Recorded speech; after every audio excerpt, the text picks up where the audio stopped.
जानकारों के मुताबिक इस ऑपरेशन की एक खास बात यह है कि इसमें आम नक्सली ही नहीं बल्कि उनके कई कुख्यात कमांडर जैसे हिडमा, देवा, केशव, सहदेव ये भी शिकंजे में हैं और उनकी सबसे घातक बटालियन नंबर 1 पूरी तरह से सुरक्षा बलों के शिकंजे में फंस गई है।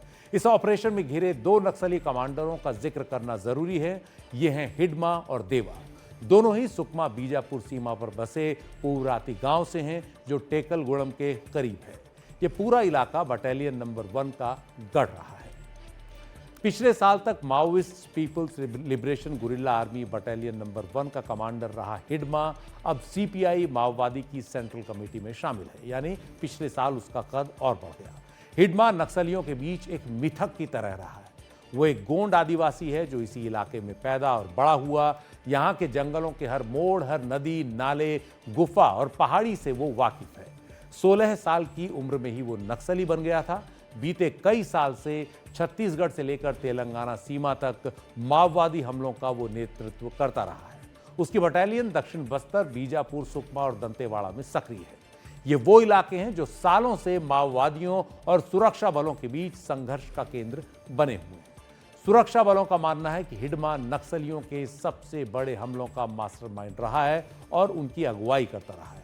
चाहे ताड़मेतला में सीआरपीएफ के 76 जवानों की हत्या रही हो, 2013 में झीरम घाटी का हमला रहा हो जिससे छत्तीसगढ़ के पूरे कांग्रेस नेतृत्व का सफाया हो गया था।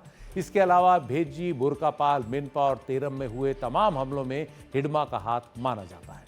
हिडमा के सिर पर छत्तीसगढ़ और अन्य राज्यों की सरकारों ने कुल 1 करोड़ रुपए का इनाम रखा हुआ है। हिडमा करीब 40 से 50 साल के बीच का बताया जाता है। कदकाठी में चुस्त और छरहरा है, पतली मूछें रखता है और हर वक्त AK-47 राइफल उसके साथ रहती है। उसके कई उपनाम भी बताए जाते हैं। फाइलों में कहीं उसका पहला नाम मांडवी लिखा है तो कहीं मातमी, लेकिन पुलिस के लोग उसे हिडमा के नाम से ही जानते हैं।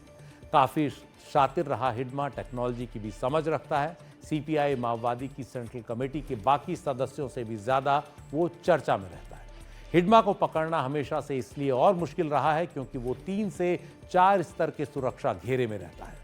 सबसे बाहरी स्तर को जैसे ही सुरक्षा बलों की भनक लगती है वो उनसे भिड़ जाते हैं और हिडमा सुरक्षित भाग निकलता है। सुकमा, बीजापुर और दंतेवाड़ा में फोन नेटवर्क काम नहीं करता, सिर्फ ह्यूमन इंटेलिजेंस ही काम करती है।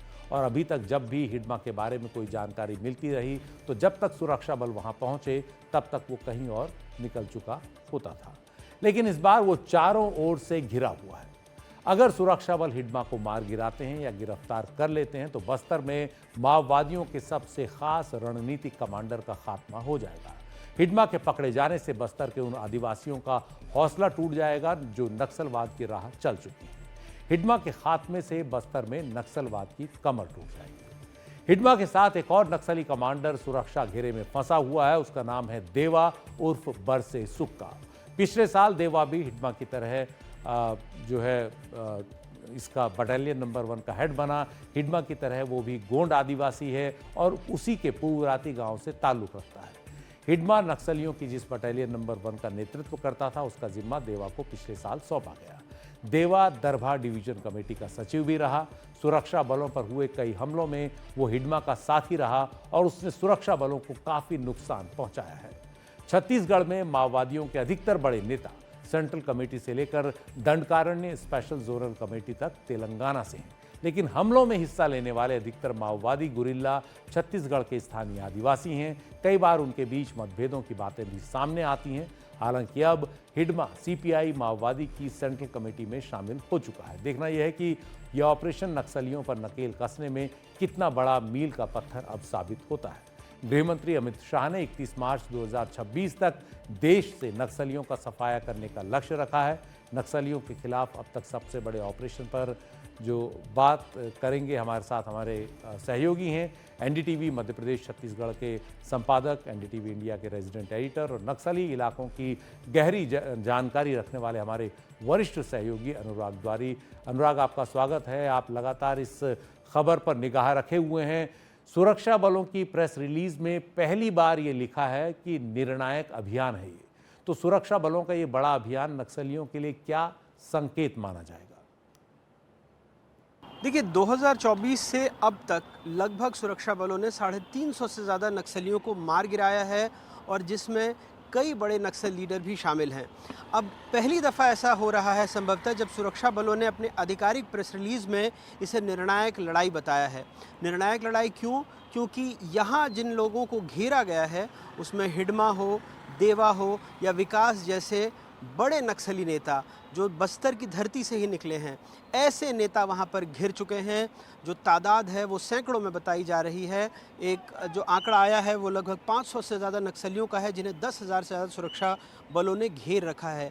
छत्तीसगढ़, तेलंगाना और महाराष्ट्र की सीमा पर चाहे पुजारी कांकेर हो, चाहे करेगुट्टा हो, चाहे नाडपल्ली हो, ये सारे इलाकों के बीच में ये जो जगह में इनको घेरा गया है, घेराबंदी की गई है, तो अब सुरक्षा बलों के लिए भी वापस लौटने का विकल्प नहीं है।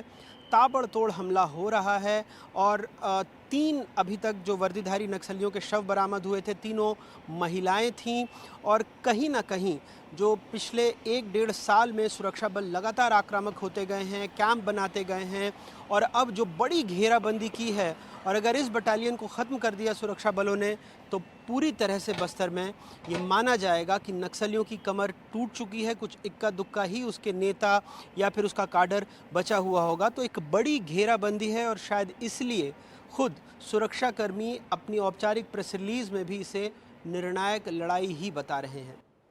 अनुराग, ये नक्सलियों ने जो आईडी बिछाए हैं और जो बंकरों की संख्या है, इससे सुरक्षा बलों को किस तरह की चुनौतियों का सामना इस ऑपरेशन के दौरान करना पड़ सकता है?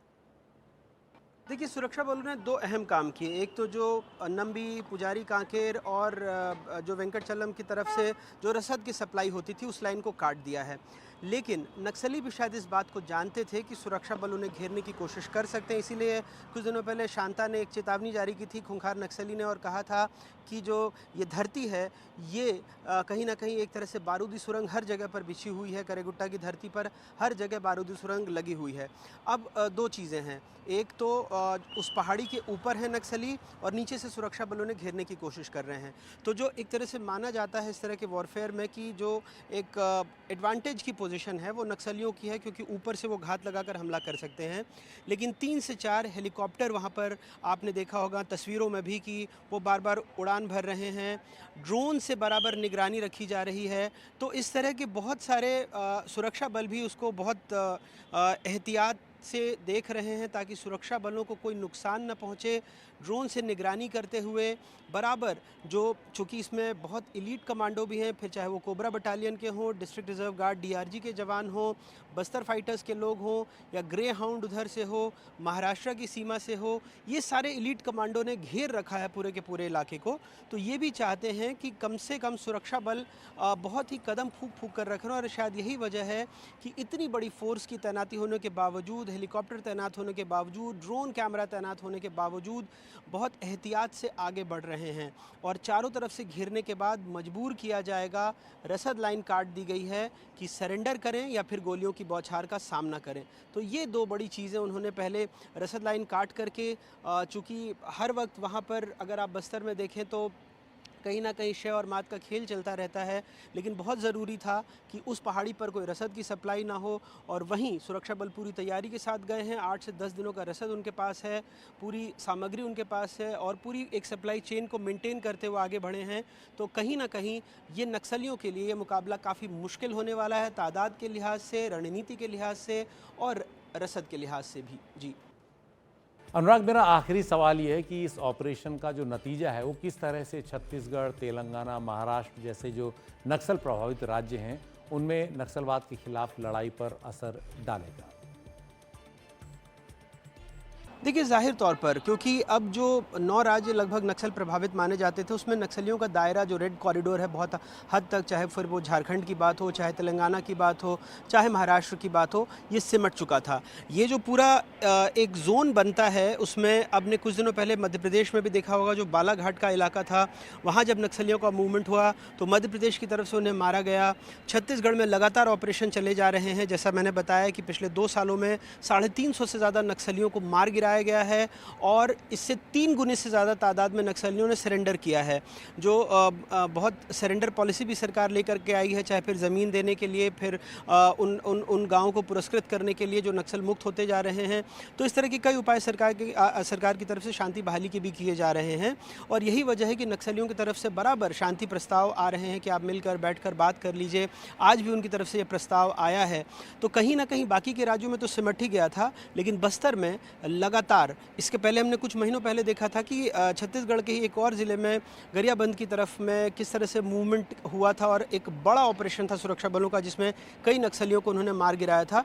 तो एक संदेश तो जाएगा ही, क्योंकि टॉप काडर जो हुआ करता था वो हमेशा जो तेलुगु बोलते थे उनका होता था। हिडमा जैसे कुछ नेता, पहली दफ़ा ऐसा हुआ था जब उन्हें नक्सल काडर में एक बड़ी भूमिका दी जाने लगी थी, लेकिन अब चूंकि वहाँ से सफाया हो गया है, कई वृद्ध हो गए, कईयों की मौत हो गई, कई पुलिस की गोलियों का शिकार बने, तो अब यहाँ की जो बस्तर के लड़ाके थे या बस्तर के आदिवासी थे, हमेशा वो भरमार या इस तरह की बंदूकें लेकर जाते थे और उन्हें कोई बहुत बड़ा ओहदा नहीं दिया जाता था जो नक्सल संगठन है। लेकिन पिछले कुछ सालों से इन बातों में भी बदलाव आया था, लेकिन अब चूँकि ये लगातार ये तीनों जो ज़िले हैं, जो तीनों राज्य हैं, माफ़ कीजिएगा, चाहे तेलंगाना हो चाहे महाराष्ट्र हो, वहाँ पर मूवमेंट चलता रहता था। तो अगर इतने बड़े बटालियन का सफाया हो जाता है तो कहीं ना कहीं इन राज्यों में भी जो थोड़ा बहुत नक्सलियों का प्रभाव बचा था वो भी, उसका भी दायरा सिमट जाएगा। बहुत बहुत शुक्रिया अनुराग इस पूरी जानकारी के लिए।